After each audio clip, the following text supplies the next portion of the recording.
नमस्कार। Global TV के इस एपिसोड में आप सभी का स्वागत है, अभिनंदन है।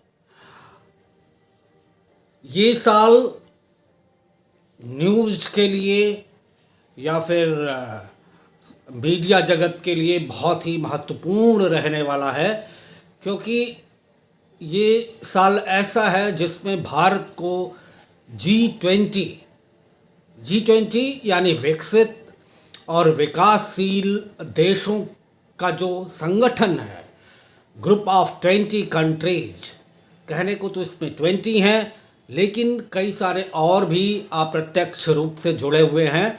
तो जी20 ग्रुप की प्रेसिडेंसी इस समय भारत के पास है और दिल्ली सहित तमाम और शहरों में जी20 के तमाम सारे आयोजन हो रहे हैं।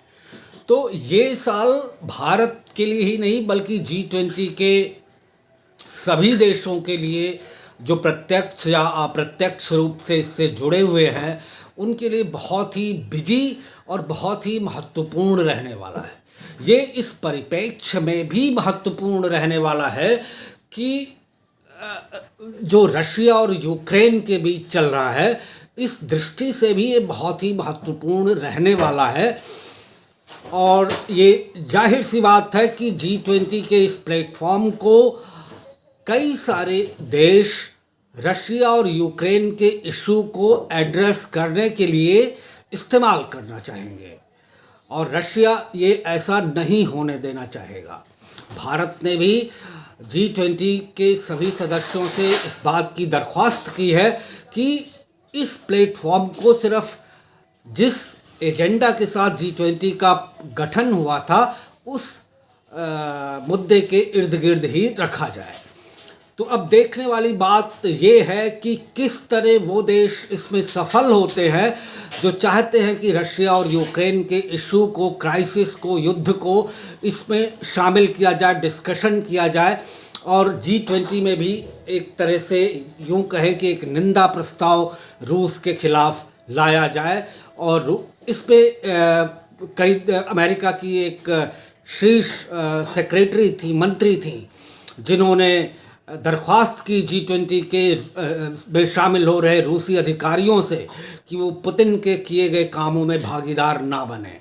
खैर, ये अपनी जगह है। बेंगलोर में एक आयोजन हो चुका है, दिल्ली में लगभग रोज ही आयोजन हो रहे हैं। ऐसे ही एक कॉन्फ्रेंस में जो जी20 के साइडलाइन में हो रहा था, सस्टेनेबल डेवलपमेंट पे मुझे भाग लेने का मौका मिला। ज़्यादातर राजनीतिक आर्थिक मुद्दे डिस्कस किए जाएंगे, स्ट्रेटजिक भी डिस्कस किए जाएंगे। दिल्ली में काफ़ी गहमा गहमी है और भी शहरों में जहाँ जहाँ जी20 के आयोजन हो रहे हैं वहाँ गहमा गहमी है। पूरे साल ये आयोजन होते रहेंगे। मीडिया के लिए इसीलिए मैं कह रहा हूँ बहुत ही बिजी, खासकर उन रिपोर्टर्स और संवाददाताओं के लिए या जो फॉरेन अफेयर्स में डील करते हैं, विदेशी मामलों पे जो बोलते हैं, विदेशी मामलों पर जो रिपोर्टिंग करते हैं, एंकरिंग करते हैं, उनके लिए बहुत ही महत्वपूर्ण रहने वाला है पूरा साल। अभी हम देखते हैं रूस और यूक्रेन से जुड़े किन किन मुद्दों पर इसमें डिस्कशन होता है, कहाँ कहाँ पर ये सवाल उठाया जाता है और किस तरह इसको एड्रेस किया जाता है। दूसरी ओर रूस ने बमबारी बाखमुत में काफ़ी तेज कर दी है और अगर बाखमुत का इलाका उनके पास आ जाता है तो उनके लिए काफ़ी सारी चीज़ें आसान हो जाएंगी। अमेरिका में जो बाइडेन की एक सर्जरी हुई है जिसमें एक कैंसरस सेल उनके लंग्स में थी जो हटाई गई हैं। अमेरिका के विदेश मंत्री और तमाम सारे मंत्री, डिप्लोमैट्स, ये सब दिल्ली में मौजूद हैं इस समय। भारतीय खेमे में भी गहमा गहमी है। विदेश मंत्री S Jaishankar, finance minister Nirmala Sitharaman, प्रधानमंत्री कार्यालय, हर जगह विदेश मंत्रालय, सभी जगह काफ़ी बिजी जा रहा है और सभी लोग इस जी20 को सफल बनाने में लगे हुए हैं। प्रधानमंत्री ने इसमें उद्बोधन जो स्वागत भाषण है वो दे दिया है और अब ये पूरे साल चलता रहेगा।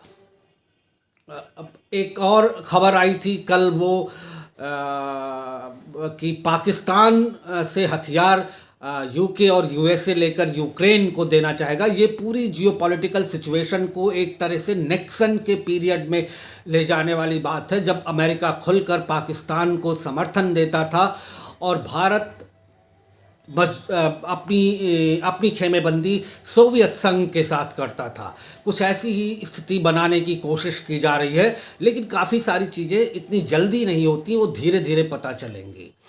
राहुल गांधी इस समय लंदन में हैं, कैम्ब्रिज यूनिवर्सिटी में उन्होंने भाषण दिया और उन्होंने चैथम ग्रुप में जो थिंक टैंक है वहाँ पर भाषण दिया और उन्होंने तमाम सारे आरोप लगाए। जहाँ तक बात भारत में शीर्ष संवैधानिक पदों की है, चाहे वो प्रधानमंत्री का पद हो या राष्ट्रपति का पद हो, आम जनता ज़्यादातर, मैं भी प्रधानमंत्री इंदिरा गांधी से कम जब वो थीं उनके भी भाषण में टीवी पर सुनता था और तब से लेकर अभी तक तमाम सारे प्रधानमंत्रियों का दौर देख चुका हूँ। मैंने वो भी दौर देखा कोalition पॉलिटिक्स का, जब 9 साल में 9 प्रधानमंत्री हो गए थे। तो और माननीय अटल बिहारी वाजपेयी जी को अल्पमत की सरकार चलानी पड़ी थी, 13 दिन जो चली थी।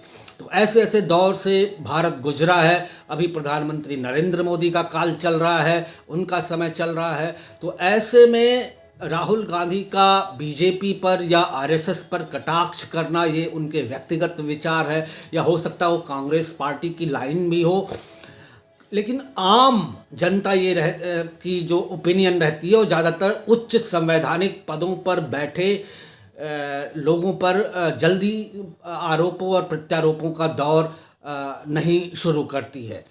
ऐसे में कम से कम मैं तो बचने की कोशिश करता हूँ कि ना तो शीर्ष संवैधानिक पदों पर बैठे, चाहे प्रधानमंत्री का पद हो, चाहे राष्ट्रपति का पद हो, या लीडर ऑफ अपोजिशन का पद ही क्यों ना हो, उन पर कोई कटाक्ष करने से या उन पर कोई एलिगेशन लगाने से बचा जाए।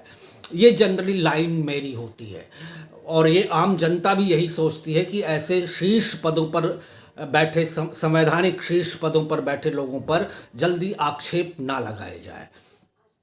ये तो बातें हुई जो कुछ चल रही हैं, और तमाम सारी गतिविधियां हो रही हैं। रूस और यूक्रेन को लेकर जो गहमा गहमी है वो तो है ही। अमेरिका में भी काफ़ी सारी चीज़ें सुधारात्मक तौर पे की जा रही हैं। वहाँ पे फाइनेंस जो इकोनॉमिक ढांचा है उसको दुरुस्त करने की कोशिश की जा रही है। यही कार्रवाई और जगहों पे हो रही है। भारत ने रूस से तेल खरीदना अभी बंद नहीं किया है और सस्ते दामों पर या सब्सिडाइज्ड रेट पर तेल खरीद रहा है, बजाय इसके कि वेस्टर्न कंट्रीज ने प्राइस कैप लगाया है। तो ये सारी चीज़ें चल रही हैं, तमाम सारी चीज़ें महत्वपूर्ण हो जाती हैं। इसमें भारत चूँकि G20 की प्रेसिडेंसी कर रहा है, इसलिए वो भी काफ़ी महत्वपूर्ण है। चाइना, रशिया, अमेरिका, यूक्रेन, ये यूके, फ्रांस, जर्मनी, इटली, एक तरह से जब से रूस ने यूक्रेन पर अपनी कार्रवाई शुरू की है तब से ये विश्व जो है ये जियोपॉलिटिकली बहुध्रुवीय व्यवस्था में के इर्द गिर्द घूमता हुआ नज़र आ रहा है। तो ये बातें मुझे आपसे शेयर करनी थी। आगे के एपिसोड में फिर जब मैं मिलूं किसी और मुद्दे पर चर्चा करूं, तब तक दीजिए विदा। नमस्कार, धन्यवाद, जय हिंद।